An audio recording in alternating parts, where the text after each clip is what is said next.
the name of God, the most gracious, the most merciful. We are recording this program in January of 1986. A couple of months ago, around November 1985, a book appeared in bookstores across the nation that soon became a bestseller. The book is a fictitious novel narrating the arrival, monitoring of a coded message from outer space that proved the existence of a super intelligence out there trying to contact us on Earth. The message was decoded by computers.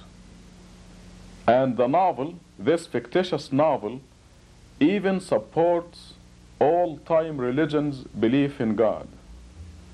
The novel is Contact. You probably saw this book, Contact by Carl Sagan. And there are only 4 quotations that I would like to share with you in this book. The first quotation appears on the front flap of the book, and it says, "In Contact, Carl Sagan, whose cosmos enthralled millions of readers and television viewers, has brilliantly employed the freedom of fiction to imagine the greatest adventure of all, humanity's first encounter with other intelligent beings." The second quotation appears on page 219, and it describes the computer decoding of this message as, this is only the most amazing discovery in the history of the world." Let me repeat this quotation. It describes the computer decoding of the message like this: "This is only the most amazing discovery in the history of the world." The third quotation that I would like to share with you appears at the end of the novel, page 430, where we find the conclusion of the whole novel. And here it is: "There is an intelligence that antedates the universe." In other words, the novel is trying to say that there is God out there. There is an intelligence that antedates the universe. The last quotation that I wish to share with you is non-fictitious. It is not fiction at all. It is Carl Sagan's notes at the end of the book. Carl Sagan says in the author's note, "My fondest hope for this book is that it will be made obsolete by the pace of real scientific discovery." Well, ladies and gentlemen, Carl Sagan's fondest hope has just come true. In the next 50 minutes or so, I will share with you the real scientific discovery of a coded message from outer space, from deep space. And the message will represent the first physical evidence ever for the existence of God. We have been talking about God, and those who believe in God have been presenting circumstantial evidence, but now we are going to witness a miracle. We are going to witness physical evidence, the first incontrovertible evidence that God exists. And we are going to see this proof through the real scientific discovery of a coded message that came to us and could never be human-made. Before I get to the historical development of this message and the monitoring and decoding of it, I would like to make a couple of statements that I consider very important. The first statement is that every utterance you are going to hear in this program is a proven scientific fact.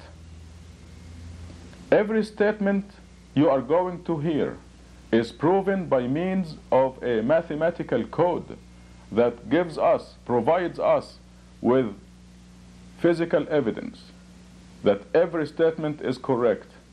It is very important that you have full confidence that every statement here is proven by physical evidence.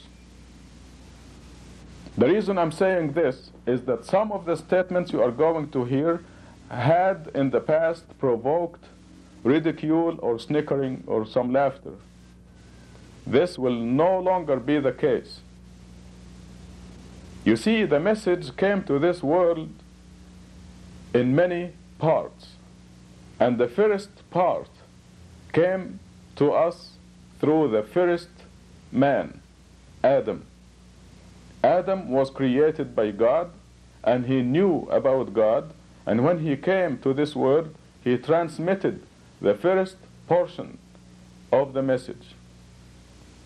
The purpose of the message, as you will see, is to tell us where we came from, why we are here, where we are going, the purpose of our existence.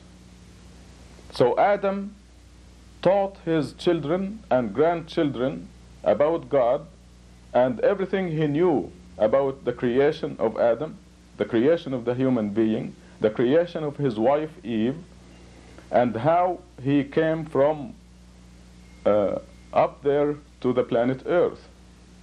That is a very important part of the message.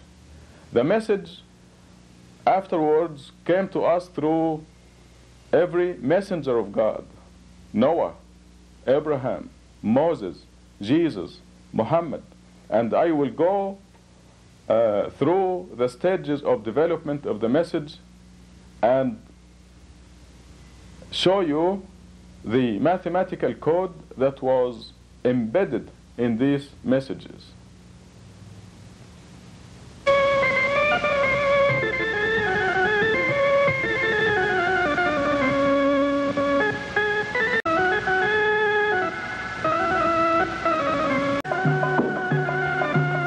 What happened was that God picked out from every generation a human being through whom God sent part of the message.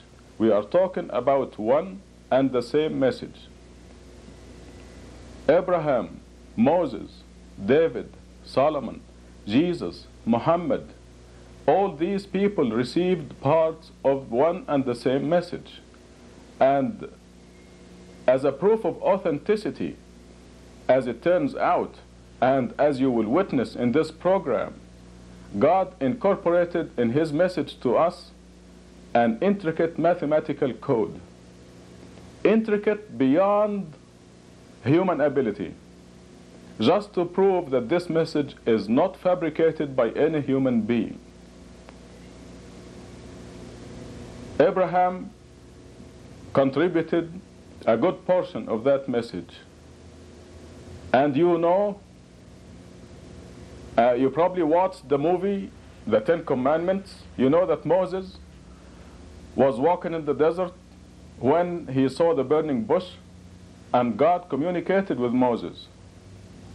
God communicated part of that message. It was a very significant part that we call today the Torah. You saw in the movie and you read in the Bible how the tablets were recorded, that the scripture was recorded on the tablets. That scripture, in the language of Moses, was mathematically coded beyond human ability. And this is what this program is all about: the discovery of a mathematical code embedded within God's message to us through his messengers. The first hint, let me go back to Moses. When he carried the tablet with the message on them, the letters on those tablets were counted according to an intricate mathematical code. The same mathematical code that was discovered in all the scriptures.